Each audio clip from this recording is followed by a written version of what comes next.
Ето, приятели, зарибяването на сом на Марица с Павел Драгов и приятели. След малко започва.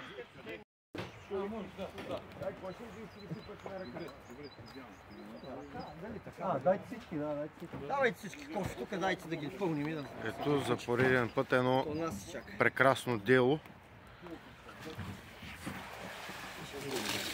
Алекс, какви стати ще праска там? Рибите са големи. Рибите са много големи.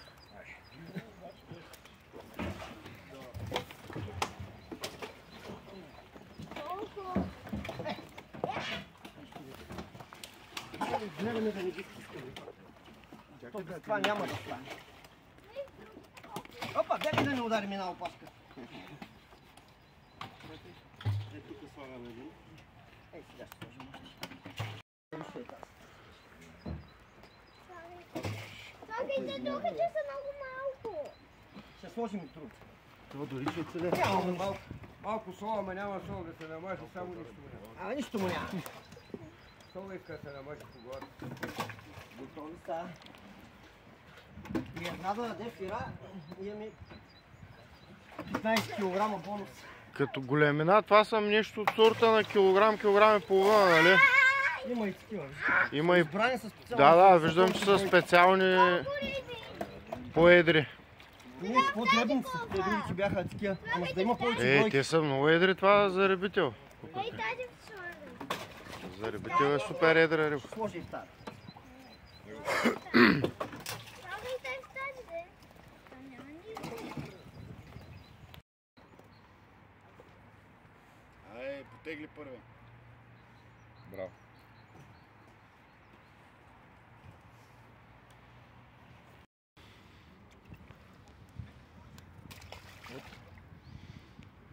Айде. С пожелание от банката да стане 100 килограма минимум. Така се прави, момци. Така се прави.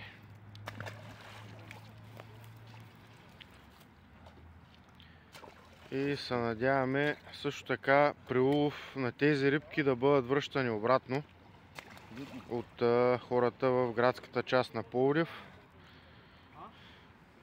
Айде, чест и почитание. Айде, пичо. Браво. Ева. Супер. Сега ще го пусна. Бати риби. Направо. Да се надяваме, че... Бъдещи трофеи. На минутите 20. На рибичка от нас. Иха. Риби са. Мале, какви големи. Рибите ще бъдат разнесени из целия град с помощта на всички, които участват. Ще има пуснати риби в цялата градска част, което е прекрасно.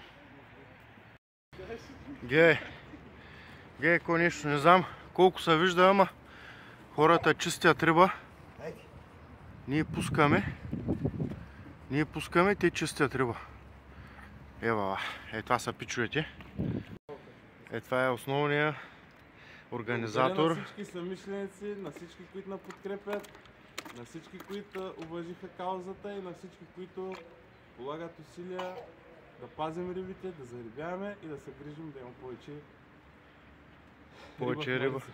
повече риба в Марица. Но това нещо иска, освен зарибяванията, които се правят, трябва и хората да бъдат добри и да пазят рибите в последствие, да си ги връщат обратно, дори да не става дума за такива, нали, по-дребни екземпляри. Когато става дума за трофейни риби, също е много важно да се връщат във водата обратно, понеже те дават поколение в реката и така един сом голям, трофеен, може да пусне... Тая риба може да стане 100 кг, колеги. Да. Не може, тя ще стане. Да. И това е целта на зарибяването. Да имаме такива трофеи, да станем по-хубаво място от всички европейски дестинации. Това е в нашите ръце. Имаме и малки самишленици, и големи.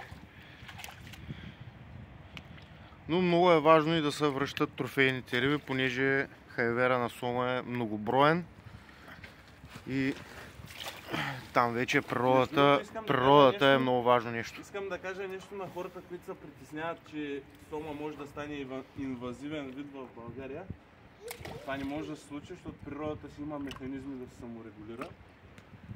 От сигурно хиляди години е имало сомове тук по нашите територии. Помним и по-възрастни колеги помнят по-благодатни времена, когато е имало много риба.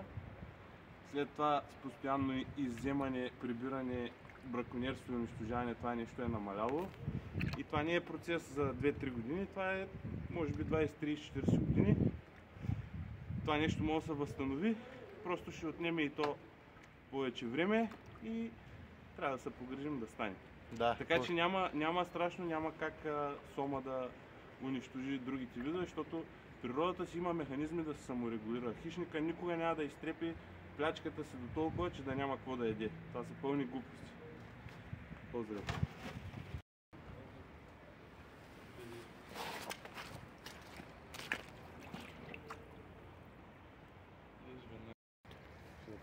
И така останаха тези, които разселват рибите. Транспорта се тръгва. Благодарим за рибите.